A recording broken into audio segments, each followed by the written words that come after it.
Tropang Biyahero! Tropang Biyahero!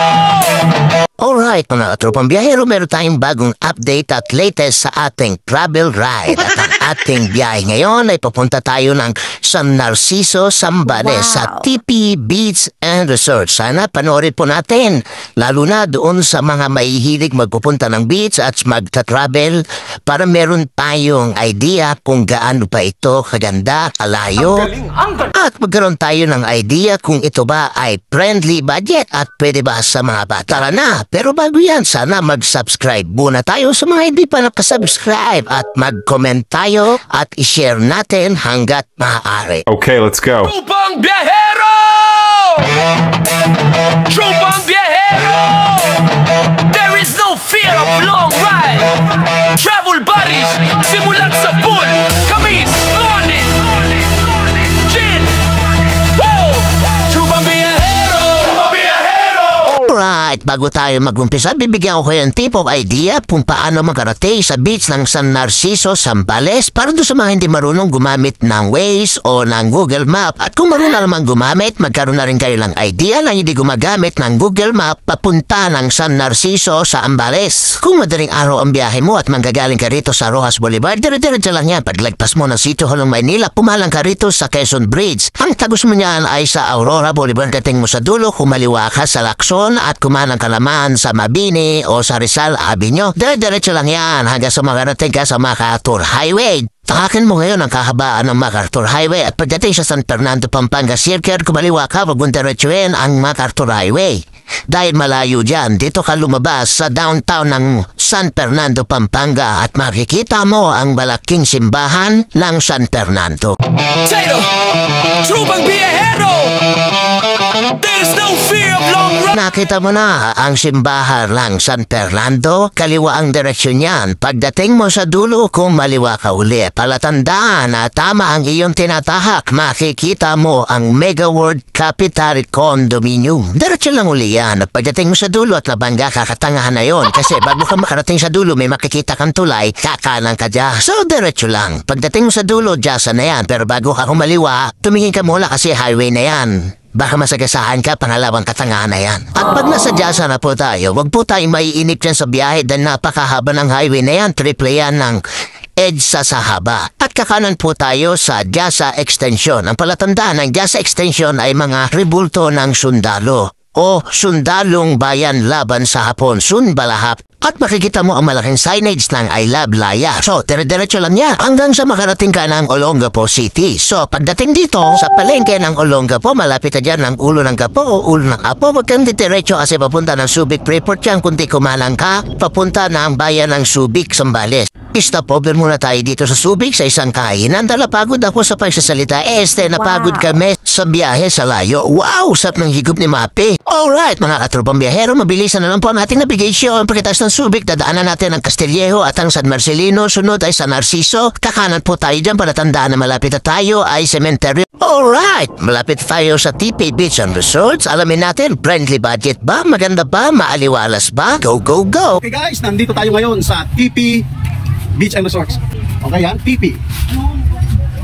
So ang biyahe mula Parañaque hanggang dito ay nasa 4 to 5 hours conforme sa traffic at conforme sa inyong stopover. Magtatanong tayo kung magkano ba ang presyo kapag pasok dito. Ang entrance po dito ay 400 per head. Pero kami ay binigyan ng discount ng 100. So 300 na lang. Wow! Dito po ay libre na yung cottage. Halos lahat. Tubig at cottage libre na. Kuryente. At kung nasabi na ito, libre yung tubig. Yung iba kasi yung CR may bayad. Yung kuryente may bayad. Dito, may charging na o may kuryente na, hindi ka na magbabayad. Kaya ako nasabi yan. So, sa halagang 300 pesos per head, may libreng cottage ka na.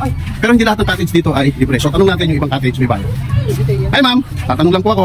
Magkano po yung ibang cottage nyo yung gano'n? Ano ba tawag doon? Okay guys, narito po ang mga staff ng TP Camp. Shoutout po sa kanila. Maraming salamat. Maganda yung kanilang accommodation. Yeah, boy. At tingnan naman natin yung kanilang mga cottage. Ang galing mo, Angoy.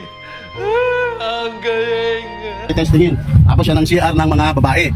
So, doon sa CR na lalaki malinis, nakapasok ng ron. At tapos malinis yung CR ng ng babae. Ito yung kanilang mga cottage yan. So yan, may bayad yan guys. Mga katrupang biyahero, may bayad yan. Ito yung mga may bayad. Yan ang yung package nila. Yan. Okay, ito yung shower room. Shower area ng mga lalaki. Tapos ito naman ang CR ng mga lalaki. Ang tawag dyan ay Adam Hindi Men's CR. So yan yung mga kanilang package. So kung didiretso doon tayo guys, ano, kita nyo, di ba? Maaliwalas rito, maganda, malinis. Yan, may mga bayad yan, 2,800 day tour and overnight, parehas lang. So pasensya na sa ano hinihingi kasi ako. Ito yan pa, wow. Tapos ayun si junior natin, nakaparada. Diba? O dito muna. Diba?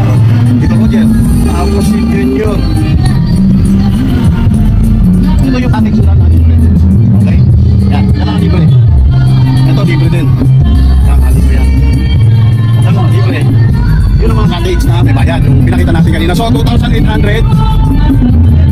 Day tour and overnight. Ayan, libre yan. Cottage na libre. So, tingnan naman natin yung kanilang yung sa target na ito. Tingnan natin kung maganda guys. Ayan, no? Diba malinaw? Malinis. At kaya pa yung alon. Pero kahapon, nandito kami kahapon, ang lalaki ng alon na yan, parang galit. So makikita nyo sa video mamaya kung naliligo kami kahapon, kung gano'ng kalalaki ang alon niya. Pero masaya at masarap. So hindi ko alam kung anong araw maalon at kung anong oras. Kasi ganito oras naman kami naligo. Pero kaya pa, di ba? Tapos yun yung bundok ang ganda, oh. Okay guys? Guys, pasadahan naman natin ang ilang activities sa loob ng resort.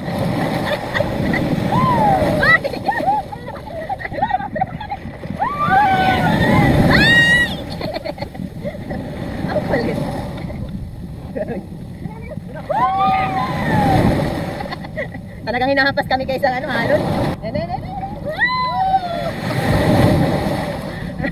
Wala to. Huli na kuhaan. Hindi.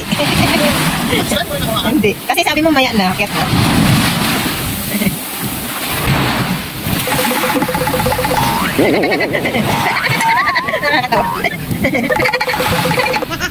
Kayo mga katropang biyahero, anong masasabi nyo sa resorts at sa Dalampasigan ng San Narciso, Zambales? Para sa akin, pasado yan. Ganito, oh.